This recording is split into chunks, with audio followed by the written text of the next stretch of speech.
It is the middle of the night. The fire is almost gone, and the cold has already started to kill you. You cannot feel your fingers anymore. Your feet stopped hurting an hour ago, and somehow that is worse, because pain at least means you are still alive. Outside the cave, the wind sounds like something breathing. Inside, your whole family is pressed against you in the dark, and every single one of them is shaking. A baby is crying somewhere in the pile, and then, slowly, it stops.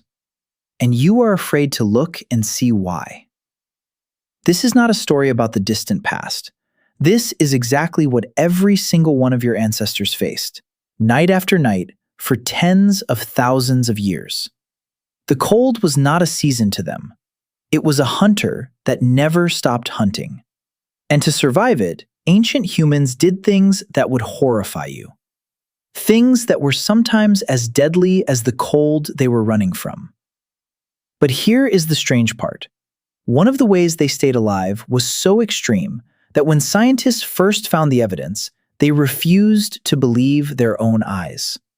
Because it suggested that ancient humans could do something we thought only bears and squirrels could do. We will get to that, and it will change how you see your own body. But first, you need to understand exactly what you were up against. Because to know why these methods were so desperate, you have to feel the cold the way they felt it. Most people think of cold as just uncomfortable.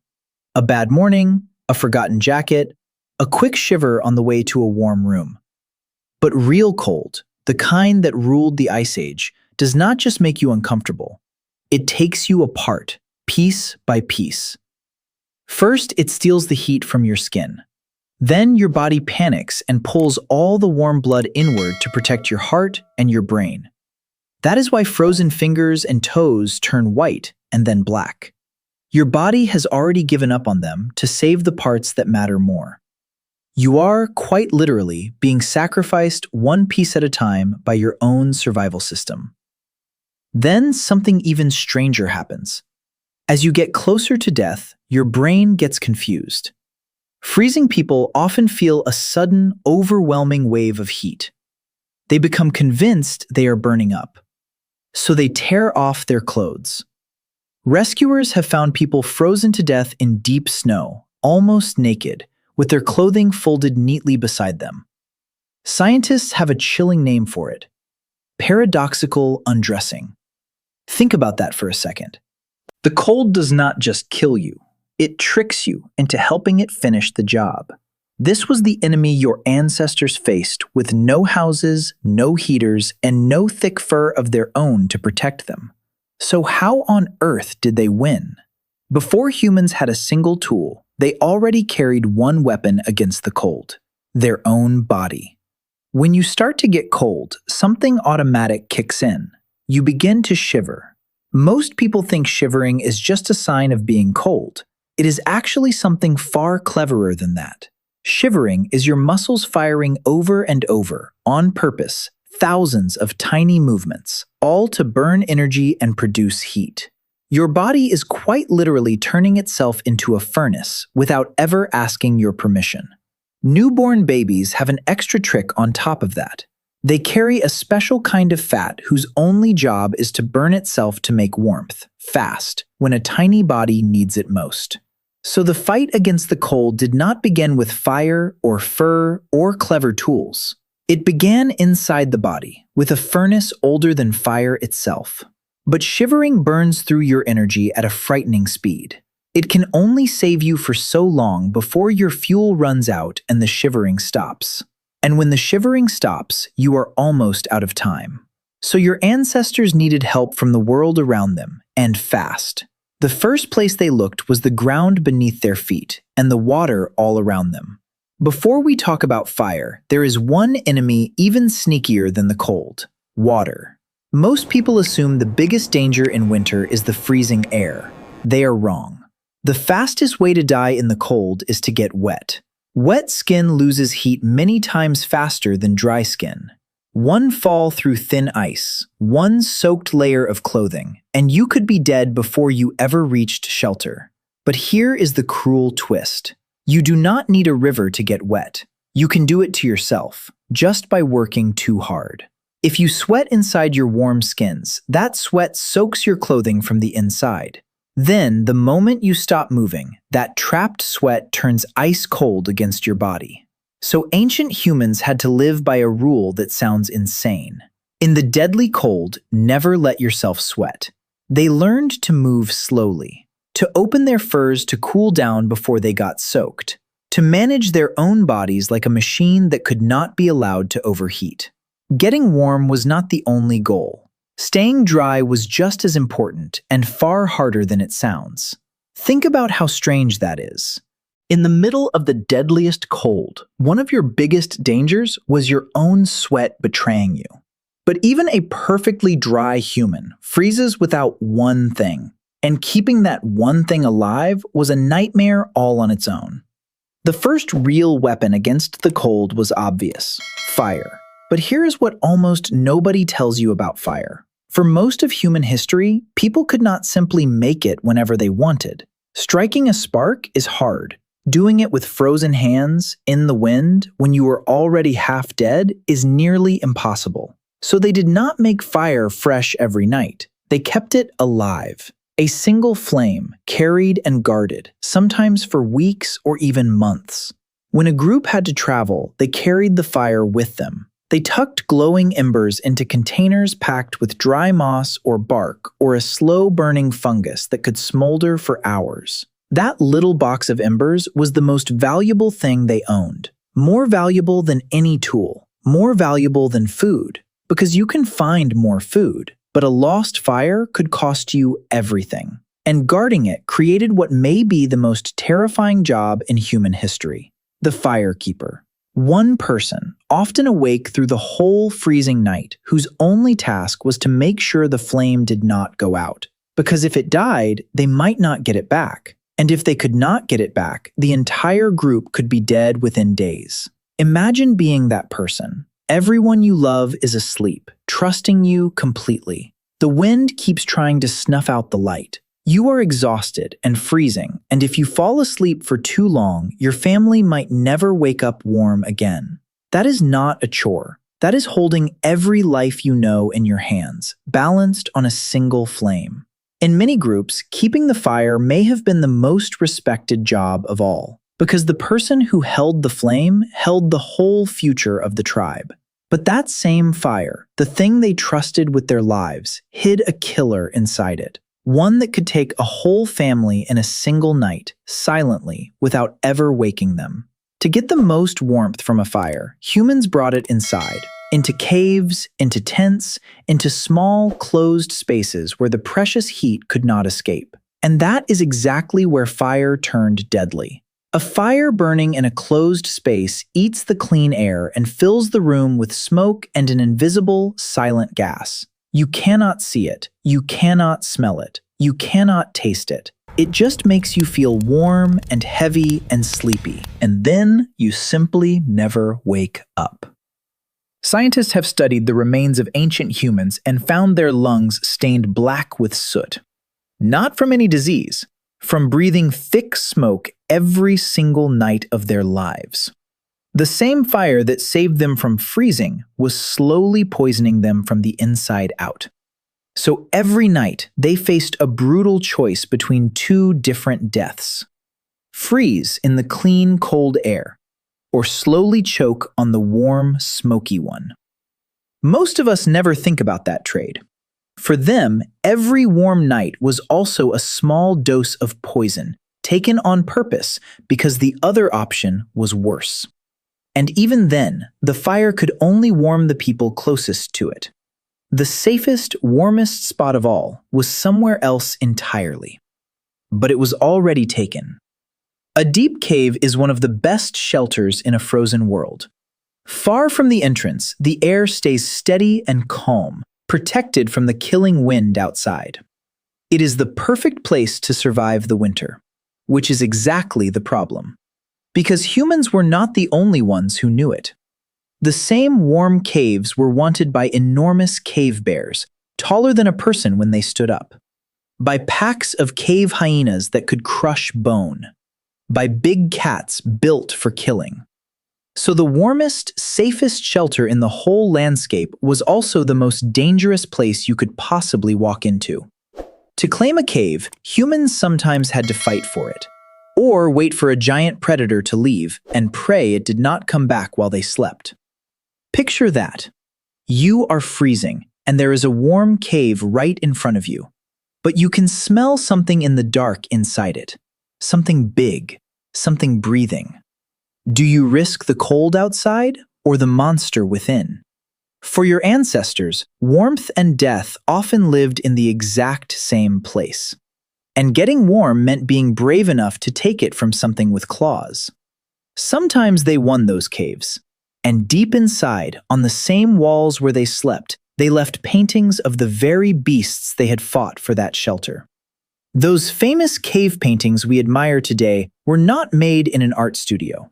They were made in the warmest, safest corner these people had, a corner they may have had to bleed for. Ancient humans had no wool sweaters, no coats hanging in a closet waiting for winter. If they wanted something warm to wear, first, something had to die. They wrapped themselves in the skins of the animals they killed. But an animal skin does not start out as clothing. It starts out heavy, wet, and already beginning to rot.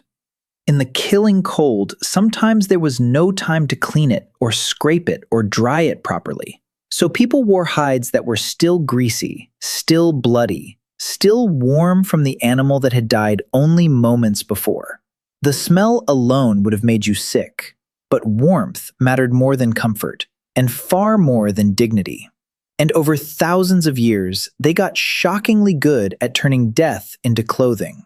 We know this because of one single man, a man who froze to death high in the mountains more than 5,000 years ago, and was found almost perfectly preserved in the ice. We call him the Iceman, and when scientists studied what he was wearing, they were stunned.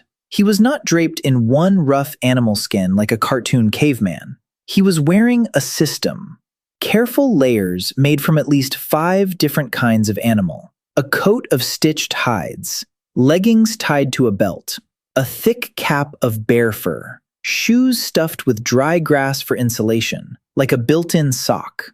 This was not a savage in a rag. This was a person who understood cold better than most modern humans ever will. And here is the haunting part.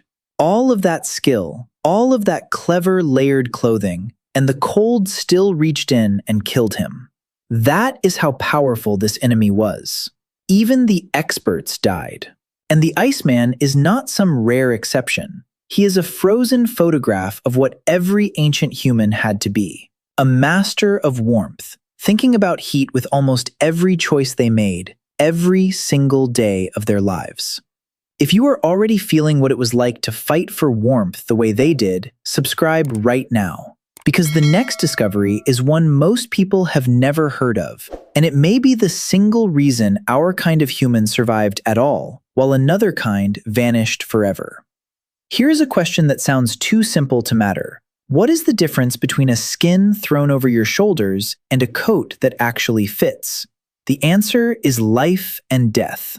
A loose skin draped over your body lets cold air pour in from every gap and every edge. But clothing that is stitched tight and fitted to your shape traps a thin layer of warm air against your skin and holds it there. That warm layer is the whole secret. And to build it, humans needed one small, almost magical invention: the sewing needle. A thin sliver of bone with a tiny hole punched through one end. It sounds like nothing, but that little needle let humans sew fitted, layered, sealed clothing for the first time. Sleeves, hoods, tight seams, clothing shaped to the body instead of just hanging off it. And some scientists believe this humble tool is one reason our ancestors could push into the coldest, deadliest lands on the planet and survive. There was another kind of human alive at the same time, strong, smart, tough, but the evidence suggests they may never have mastered this same fitted, tailored clothing. And that other kind of human is gone now. It is a haunting thought that the survival of an entire species might have come down to a needle made of bone and the ability to sew. The next time you zip up a warm coat without a second thought, remember this. You are wearing the ending of a story that began with a splinter of bone and a fight to stay alive. But clothing was not the only advantage in the fight. Some humans had cold built directly into their bodies. Meet the other humans. For hundreds of thousands of years, our world was shared by cousins of ours who were built like nothing alive today. Their bodies were shaped by the cold itself. They were short and stocky and unbelievably strong, with thick, powerful limbs. And there was a brutal logic to that shape. A short, wide body loses heat far more slowly than a tall, thin one. They had barrel chests and huge noses, and even that giant nose may have had a purpose. Some scientists think it worked like a heater for the air itself, warming each freezing breath before it ever reached the lungs. Their bodies were not just surviving the cold. Their bodies were the technology. They were living, breathing machines built to hold heat, tuned over countless generations to stay alive in a frozen world. And here is the part that should send a chill through you. Even they, with bodies perfectly shaped for the ice, are gone. The cold, and everything that came with it, was strong enough to erase an entire kind of human that was practically built to defeat it. So if a body made for ice still was not enough, what else did our own ancestors do?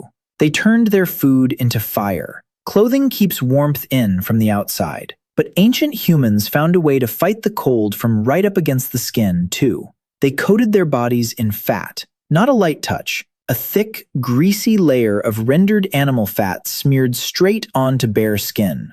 It sealed in body heat. It blocked the wind. It kept water and snow from soaking into the skin. To you, it would feel revolting, sticky, heavy, and reeking of dead animal. To them, it was the quiet difference between waking up in the morning and not waking up at all. But they did not stop at wearing the fat. They ate it, enormous amounts of it. Because fat is fuel, and burning fuel is how the body makes its heat. In the coldest places on Earth, humans survived on a diet that was mostly fat, swallowing slabs of pure grease that would turn a modern stomach. Their bodies took that fat and turned it into a furnace that burned all through the night. Think about how strange that really is. The one thing we are told to fear and cut out of our food today was once the single most precious substance for staying alive. Fat was not junk to them. Fat was the most valuable food on Earth. A hunter who brought home a fat animal was not just bringing dinner. He was bringing heat and light and another few nights of survival for everyone. Fat was life. But even a body coated in grease and stuffed with fat needs one more thing to make it through the night. It needs other bodies. Here is a truth that makes modern people deeply uncomfortable. For almost all of human history, nobody slept alone. Sleeping alone in the Ice Age was close to a death sentence. So every night, the entire group piled together into one warm, breathing heap of bodies. Skin against skin. Family, strangers, children, elders, all tangled together for heat. A single human loses warmth fast into the dark, but a pile of humans traps the heat between their bodies and holds it there all night long. It sounds almost sweet until you understand the cruel math hidden inside it. The people in the middle stayed the warmest. The people on the outside edge took the full force of the cold. So who slept in the safe, warm middle, and who got pushed out to the freezing edge? That choice was never random. The strongest, the most useful, the ones the group could not survive without, they earned the warm center. The weakest were left on the edge, where the cold could reach them first. Every single night, without a single word being spoken, a group quietly decided who was worth protecting the most. Your place in the pile was your place in the tribe, decided fresh every single night by the simple, brutal question of who the cold was allowed to reach. To be loved by your tribe was, in the coldest sense, to be kept warm. And if you were sick or old or simply not needed that season, the edge of that pile could be the coldest and loneliest place in the entire world. But there was one member of the group the cold hunted harder than anyone, and protecting them broke hearts every winter. A small body loses heat far faster than a big one, and no body is smaller or more helpless than a newborn baby. For ancient parents, winter was a constant, silent war to keep their children warm enough to see the spring. Babies were held against bare skin, day and night, tucked inside layers of fur, wrapped in the warmth of their mothers and their whole family. A baby could not be put down, not for long, not in the deep cold, because a few hours of carelessness could mean a child who simply went quiet in the night. This is the part of the story we do not like to say out loud. In the hardest winters, when there was not enough food, not enough fur, and not enough heat to go around, families sometimes faced impossible choices about who could be saved. The safety of the whole group could depend on the coldest decisions imaginable. These were not cruel people. They were people trapped in a world that was cruel to all of them. Every child who survived a winter did so because someone gave up their own warmth again and again to keep that little body alive. You are here because somewhere far back, a parent chose to freeze a little more so their child would not freeze at all. They did it without blankets, without heaters, without any of the comfort you take for granted tonight. They did it with their own body heat and nothing else, over and over, for years. That is a kind of love the modern world barely remembers.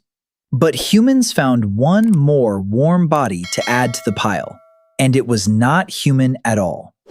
Long ago, wild wolves began creeping closer to the glow of human fires. Over many thousands of years, some of them slowly changed. They became the very first dogs. We usually say dogs helped humans by hunting and by guarding the camp. But there may have been another quiet reason we welcomed these animals to sleep beside us. A dog runs hotter than a person does. A dog is a living heater that never burns out and never needs more wood. On a killing night, pulling a warm animal tight against your body could be the thing that carried you through until sunrise. In fact, people once measured how cold a night was by how many dogs it took to survive it. A mild night was a one-dog night. A truly brutal, dangerous night was a three-dog night. You needed 3 warm animals just to make it to the morning. Think about that the next time your dog jumps up onto your bed and presses against you. That instinct to curl up against something warm and alive is ancient beyond words. It may be one of the oldest deals humans ever struck with another creature. We gave them our fire and our scraps and our trust. They gave us their warmth and their loyalty and their lives. But when there were no dogs and the pile was not enough, humans got truly desperate. And this is where the story gets grim. When you cannot keep a fire burning all night long, you do the next best thing. You steal its heat and you take it to bed with you. Ancient humans heated stones in the fire until they nearly glowed. Then they wrapped them and pulled them close beneath their skins to sleep. A hot stone can hold its warmth for hours after the flames have died down. But a stone that is too hot can burn you badly in your sleep. And the wrong kind of stone, heated too fast, can crack and burst apart, throwing scalding pieces into a crowd of sleeping people. Warmth, once again, always came with a hidden risk. Some people went even further. They slept in the warm ash right beside the fire, so close that a stray spark could catch their hair or their furs. Others half buried themselves in the ground. Because a little way beneath the surface, the earth holds a steady, gentle warmth that the freezing air above can never touch.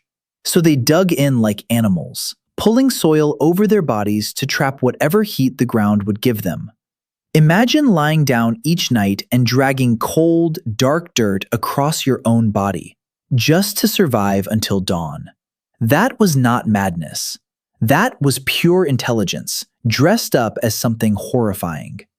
But the most haunting shelter of all was not built from dirt or stone or wood. It was built from the dead. In a frozen world with almost no trees to be found, humans still needed to build shelter somehow. So they used the only huge, strong material left to them, the bones of giants. Scientists have uncovered ancient homes built from the bones of mammoths, enormous, furry elephants of the Ice Age. Dozens of skulls, tusks, and massive leg bones, stacked and locked together into round, sturdy huts. A single one of these shelters could take the remains of many mammoths to complete. Picture standing inside one of them. The walls around you are ribs and jawbones. The doorway is a pair of great curved tusks.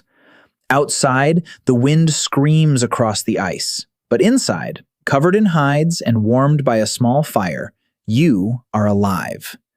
These families did not just live near death, they slept inside it, wrapped in the bones of the very animals that fed them and clothed them and warmed them. To them, a wall of bone was not creepy, and it was not grim. It was home. It was safety. It was the difference between another sunrise and a silent, frozen morning where nobody woke up. Stop and really picture that life for a moment. A family, deep in the Ice Age, sleeping inside a dome of bone, wrapped in bloody furs, warmed by a smoking fire, guarded through the night by a flamekeeper, curled around their children and their dogs. Every layer of that scene was a weapon against the cold, and they still had one more weapon left, the strangest one of all. And yet all of these tricks, the fire, the fat, the piles, the dogs, the bones, still needed a living, warm human body to keep them working. So what happened when even that was not enough? What happened in the deepest, darkest heart of winter, when there was almost nothing left to burn and almost nothing left to eat? This is the part that scientists still argue about to this day, and it is the strangest thing on this entire list. Most people believe humans simply cannot hibernate, that the long winter sleep belongs only to bears and squirrels and other wild animals. For a very long time, scientists were completely sure of this too. Then they looked closely at a pit of ancient human bones deep in Spain, hundreds of thousands of years old, and they found something they could not easily explain. The bones showed strange patterns of damage, the same kind of damage you see in the bones of animals that hibernate. Animals whose bodies nearly shut down for months and then slowly begin to heal again when spring returns. It looked as if these early humans had grown their bones in stops and starts, pausing during the dark, starving depths of winter, beginning again when the warmth finally came back. So a few scientists dared to ask a question that sounds impossible. What if, in the very worst winters, some early humans did not simply endure the cold at all? What if they slowed their bodies down, deep inside a cave, barely breathing, and slept straight through the killing months, the way a bear does? Now, not everyone agrees with this idea. Some scientists believe the damage in the bones came from slow starvation, not from any true hibernation. The argument is not settled, and it may never be fully proven either way. But the very fact that serious scientists can even ask the question should stop you cold, because it means there may once have been humans who survived the winter by falling into a sleep so deep it looked almost like death. Curled in the dark, their bodies cooling, their hearts crawling, waiting for a spring that some of them would never wake up to see. Think about what that would truly mean. A hidden power, buried somewhere far back in our ancient family, that we may have lost completely along the way. A version of humanity that could quietly switch itself off and wait out the end of the world. And here is the detail that makes it truly impossible to forget. Right now, scientists are studying how hibernating animals slow their bodies down without dying. They want to unlock that same power for humans one day, for long journeys through space, for saving people whose hearts have stopped, for buying time in a body that is running out of it. In other words, we are trying to reinvent a survival trick that some of our ancient family may have used all along.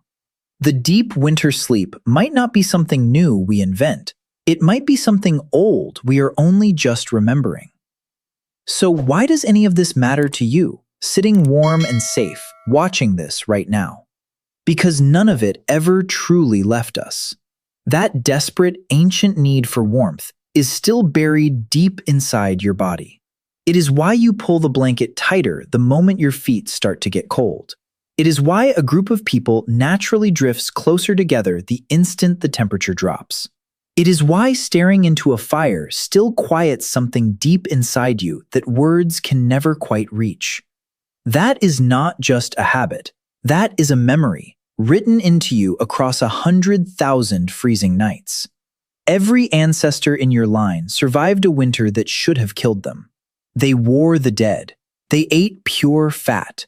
They slept in piles and in bones and in the cold black earth.